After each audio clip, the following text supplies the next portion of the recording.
Assalamualaikum warahmatullahi wabarakatuh. Perkenalkan, nama saya Reza Aulia Azmi. Saya dari PBI 6C. Akan membahas sedikit dari video link YouTube tentang ceramah sejarah peradaban Islam. Pada menit pertama sampai menit keempat, ceramah tersebut diawali dengan salam, lalu memperkenalkan pentingnya ilmu sejarah, ilmu at-tariq dalam tradisi keislaman. Meskipun seringkali kurang mendapat perhatian, disebutkan bahwa kurangnya pengetahuan sejarah dapat menyebabkan ilmu menjadi tidak lurus. Iyam yastaqim ilmu. Pada bagian 2, perkembangan pesat Islam dan perbandingannya dengan agama lain. Itu pada menit 4 sampai 7.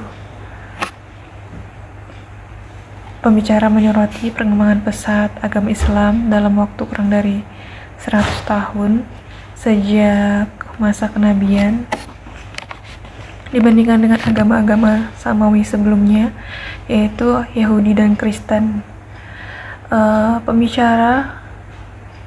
Beliau mengutip pendapat Haq-Kanedi dalam bukunya The Great Arab Conquest tentang perkembangan Islam yang menakjubkan, tersebar hingga 3 benua dalam waktu 50 tahun setelah wafatnya Nabi Muhammad SAW.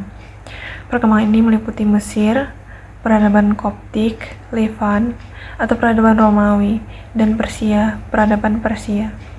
Pembicara menekankan bahwa mukjizat Islam tidak hanya terdapat dalam Al-Quran, tetapi juga dalam bahasa Arab yang menjadi bahasa internasional dalam waktu singkat. Bagian ketiga itu ada peradaban sebelum Islam dan munculnya kekuatan baru. Pada menit ke-7 sampai menit ke-11, sang pembicara atau penceramah membandingkan peradaban Arab pra-Islam dengan peradaban Romawi dan Persia yang telah berabad-abad menjadi kekuatan besar dunia. Bangsa Arab sebelum Islam kurang dikenal dalam kancah peradaban, hanya dikenal sebagai penyair dan pedagang. Namun, setelah datangnya Islam dan Nabi Muhammad SAW, bangsa Arab muncul sebagai kekuatan baru yang mendominasi dua peradaban besar sebelumnya dalam waktu kurang dari 100 tahun. Bagian yang keempat itu ada pergantian kekuasaan dalam sejarah Islam. Pada menit ke-11 sampai ke-16, sang penceramah menjelaskan pergantian kekuasaan dalam sejarah Islam dimulai dari masa kenabian, Khulafaur Rasyidin atau pemilih berdasarkan kesepakatan, dan kemudian munculnya sistem dinasti seperti dinasti Umayyah, pewarisan kekuasaan kepada anak, dengan ibu kota di Damaskus. Kemudian peralihan kekuasaan dari dinasti Umayyah ke dinasti Abbasiyah pada tahun 750 Masehi dengan ibu kota di Baghdad yang menjadi fokus utama ceramah. Bagian kelima itu ada zaman keemasan Islam di masa Abbasiyah, menit ke-16 sampai ke-18. Pembicara membahas mengapa masa Abbasiyah disebut sebagai zaman keemasan Islam, mengutip pendapat sejarawan seperti Gotthold Ephraim Lessing dan Ahmad Amin. Ahmad Amin membagi sejarah peradaban Islam menjadi 3 periode. Yang pertama ada Fajrul Islam, Duhai Islam, zaman keemasan, dan Jahrul Islam. Ibnu Khaldun juga disebut dengan teorinya tentang siklus naik turun peradaban. Pada menit ke-18 sampai 22, ciri-ciri zaman keemasan Abbasiyah meliputi luasnya wilayah kekuasaan dari Atlantik hingga Samudra Hindia, pemerintahan yang kuat dan berintegritas di bawah kepemimpinan seperti Harun ar-Rasyid, dan kecintaan terhadap ilmu pengetahuan.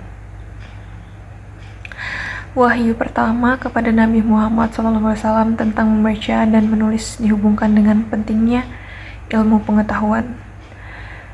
Pada menit 22 sampai 35, penceramah menjelaskan peran Baitul Hikmah, House of Wisdom, di Baghdad sebagai pusat penerjemahan buku-buku ilmu pengetahuan dari berbagai bahasa ke bahasa Arab.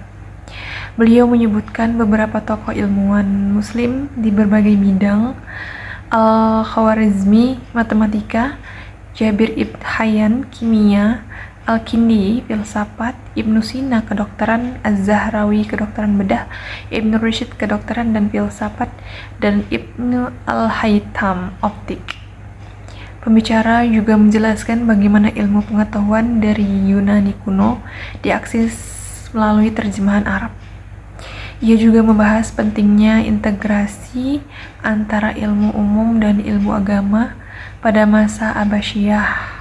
Kemudian dijelaskan perkembangan ilmu-ilmu keislaman seperti fikih dengan 4 mazhab, hadis, dan tafsir Al-Quran. Menyinggung tafsir At-Tabari, Al-Kasyaf, dan Al-Baidawi. Juga dibahas dengan contoh Hunay Ibs, seorang penerjemah non-muslim, di Baitul Hikmah. Pembicara juga menyinggung keharmonisan hidup berdampingan antara muslim dan non-muslim di Andalusia. Terakhir dibahas perkembangan ilmu nahwu dan sorof, tata bahasa Arab, dan ilmu arut, ilmu puisi Arab, serta pentingnya ilmu dan adab dalam menyikapi perbedaan pendapat.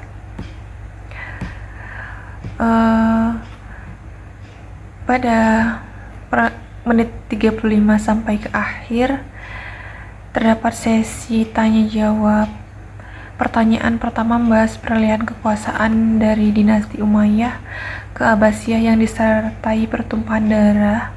Pembicara menjelaskan bahwa hal ini merupakan konsekuensi sejarah yang umum terjadi pada masa itu, bukan hanya dalam sejarah Islam. Pertanyaan kedua membahas faktor penyebab kemunduran umat Islam setelah zaman keemasan dan bagaimana kembali ke kejayaan. Penceramah atau pembicara mengutip pendapat Said Nursi yang menyatakan bahwa Eropa sedang mengalami krisis spiritual dan umat Islam memiliki peran penting dalam mengatasi krisis tersebut. Pembicara atau penceramah juga menekankan pentingnya ilmu dan adab dalam kebangkitan peradaban Islam.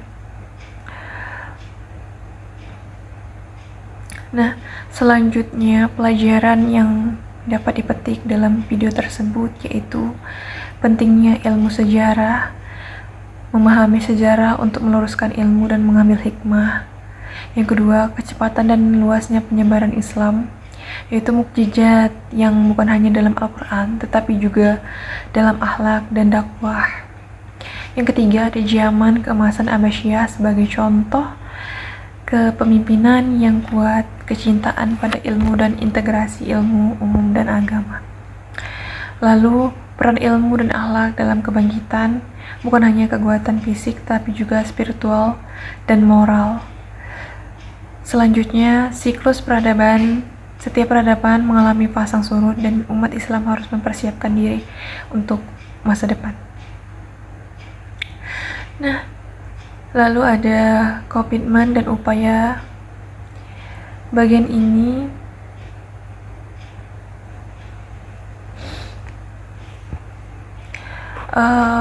komitmen pribadi, meningkatkan keimanan dan ketakwaan kepada Allah SWT, rajin menuntut ilmu dan senantiasa berakhlak mulia.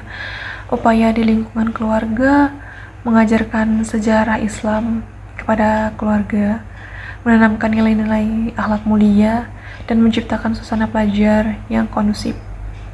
Upaya di lingkungan masyarakat, berpartisipasi aktif dalam kegiatan agama dan sosial, menyebarkan ilmu pengetahuan yang bermanfaat, dan mempererat tali silaturahmi. Upaya di khalayak ramai, menjadi teladan yang baik, menyampaikan pesan-pesan kebaikan melalui media yang tepat, dan berpartisipasi dalam kegiatan yang membangun peradaban.